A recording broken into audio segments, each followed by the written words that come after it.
Bonjour, dans cette vidéo, nous allons nous intéresser au mécanisme de génération d'URL et aux routes nommées dans Slim 3. Alors, quel est le problème que l'on cherche à résoudre? Eh bien, supposons que vous avez un contrôleur avec une méthode dans ce contrôleur qui va faire de l'affichage, et dans cet affichage, il utilise des URL de notre application. Ici, il utilise l'URL Hello Diego et l'URL Hello Léo. Et dans cet exemple de code, j'ai mis en dur ces URL dans mon code. Eh bien, ceci, c'est très mal. Et les développeurs qui ont ce genre de pratique risquent tous de finir dans l'enfer des développeurs et d'y brûler pour longtemps. Alors, heureusement, le mécanisme de génération d'URL va nous permettre d'éviter ce genre de piège. Nous allons regarder ça dans du code. Alors, avant de voir comment on évite ce piège, il faut d'abord comprendre un petit peu mieux pourquoi. Pourquoi c'est très mal de mettre des URL en dur dans du code, et pourquoi on risque d'aller en enfer si on fait ça.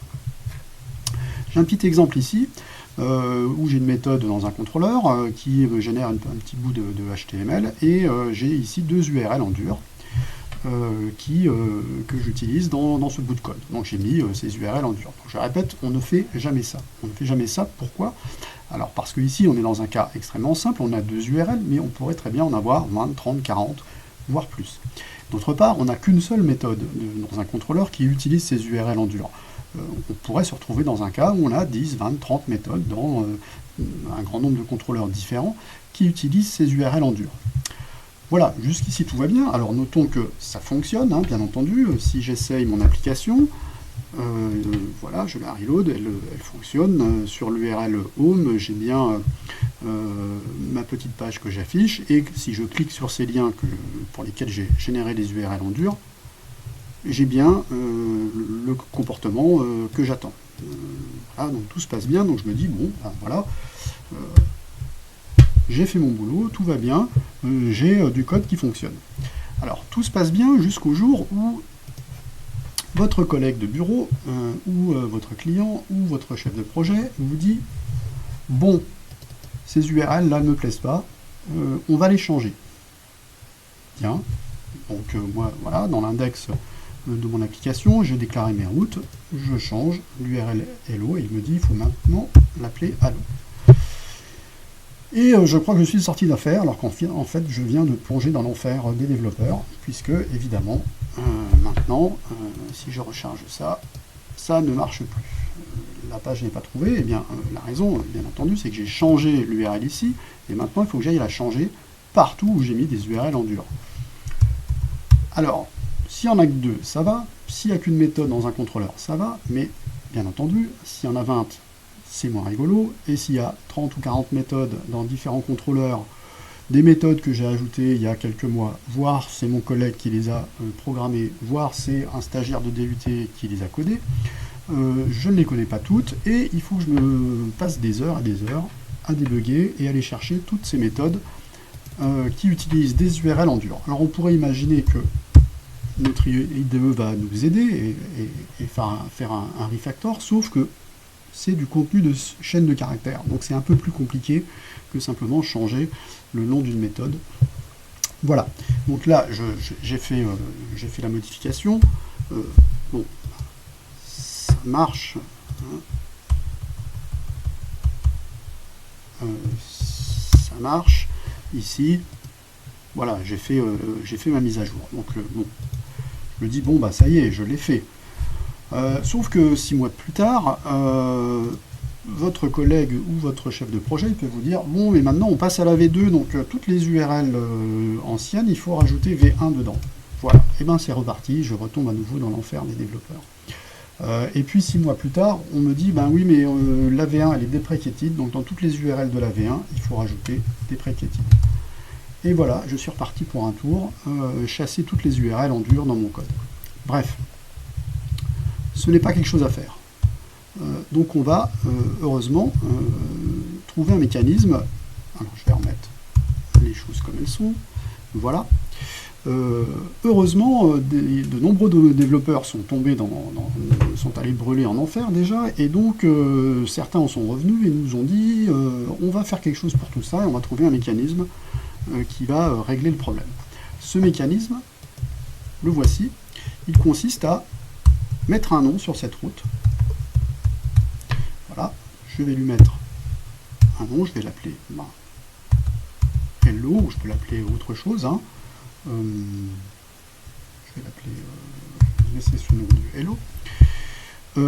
Ce mécanisme il consiste à mettre un nom à cette route, et puis ensuite utiliser ce nom pour générer cette URL à l'aide d'une méthode dédiée. Alors c'est ce que je vais faire. Donc là je l'ai nommée, elle s'appelle Hello. Je vais revenir dans ma méthode qui utilise ici ces URL en dur, et bien en fait j'ai une méthode qui s'appelle, enfin pour l'instant c'est une fonction, on va voir comment s'en sert un peu plus précisément après, qui va me générer une URL, et je lui passe le nom de la route en paramètre, et donc il va me générer une URL qui correspond au motif associé à cette route. Donc ici, si je reviens dans mon index, ce motif, le voilà. Donc le générateur d'URL va me générer une URL conforme à ce motif à partir de son nom. Voyons ça. Donc ça c'est le nom de la route. Alors il se trouve que c'est une route dans laquelle il y a un paramètre. Donc il faut que je lui passe la valeur de ce paramètre. Ici je vais prendre Digo. Alors c'est un tableau. Ça c'est le nom du paramètre. Donc c'est ce que j'ai dans le motif de la route. Ici. Voilà. Ça c'est la valeur à laquelle je souhaite associer ce paramètre. Alors je peux le faire pour les deux, hein, bien entendu. Avant de faire pour la deuxième, voilà, ça c'est le nom de la méthode. Mais alors c'est une méthode de quel objet?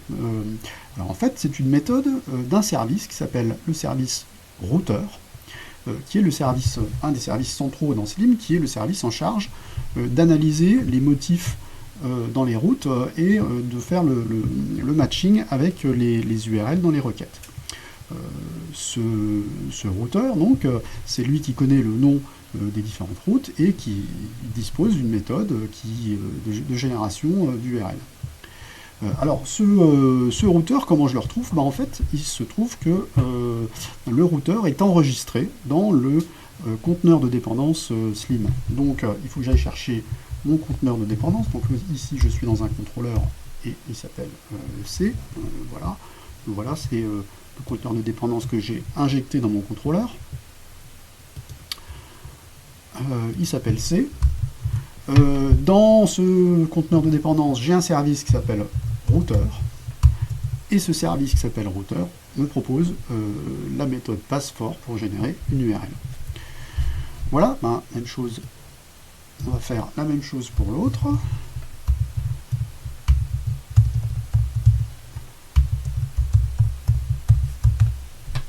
Oups. Voilà, alors c'est la même route. Simplement, je lui mets un paramètre différent. Voilà. Donc, en principe, les choses doivent être à peu près réglées. Ici, je déclare ma route et je lui mets un nom.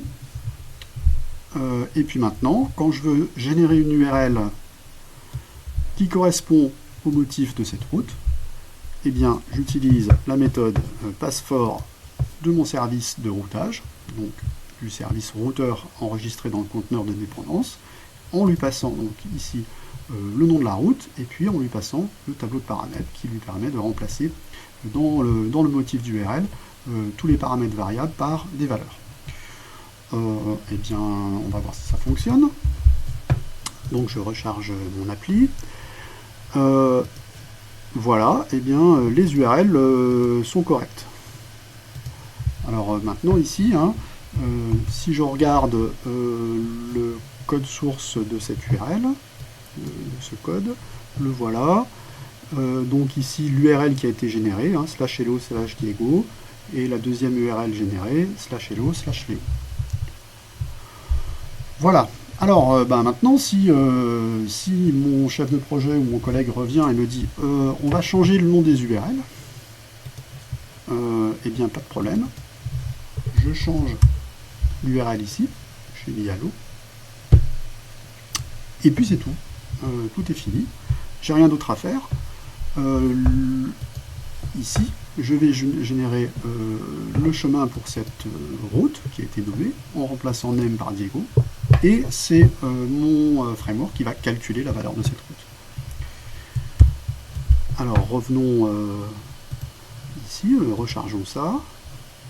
Alors on peut ici, si je recharge le code source, on va voir que les URL ont changé. Voilà, c'est bien l'URL allo Diego. Et donc maintenant, si je clique ici, tout fonctionne. Même chose, si je veux à nouveau changer cette URL, eh bien je la change ici dans l'index, et j'ai fini ma mise à jour. Maintenant, voyons voir si ça fonctionne toujours. Donc évidemment, il faut que je recharge ma page principale. Alors celle-là n'existe plus justement, puisque j'ai changé. Donc je vais repartir de home. Ici, si je regarde, voilà, donc c'est bon, ça fonctionne. Donc ma mise à jour a fonctionné, et je me suis contenté de faire la mise à jour dans les motifs, dans les routes. Donc j'ai changé le motif d'URL dans la route. Voilà, si maintenant je veux revenir en arrière, je remets hello. Alors, changeons tout ça, je repars d'ici, et voilà, ces URL qui fonctionnent. Voilà, donc ici j'ai réussi à découpler, c'est ça qui est important, mon code dans mes contrôleurs de la déclaration des routes dans mon index. Voilà, c'est le mécanisme de nommage des routes et de génération d'URL me permet de rendre indépendant la déclaration des routes de leur utilisation éventuelle dans les fonctions, dans les contrôleurs. Ça, c'est particulièrement intéressant. Vous voyez, maintenant, si je veux modifier ces URL, je n'ai qu'à le faire dans la déclaration des routes et dans les motifs d'URL, et je n'ai pas besoin de faire cette mise à jour dans mon code. Et comme ça, j'ai donc évité l'enfer des développeurs.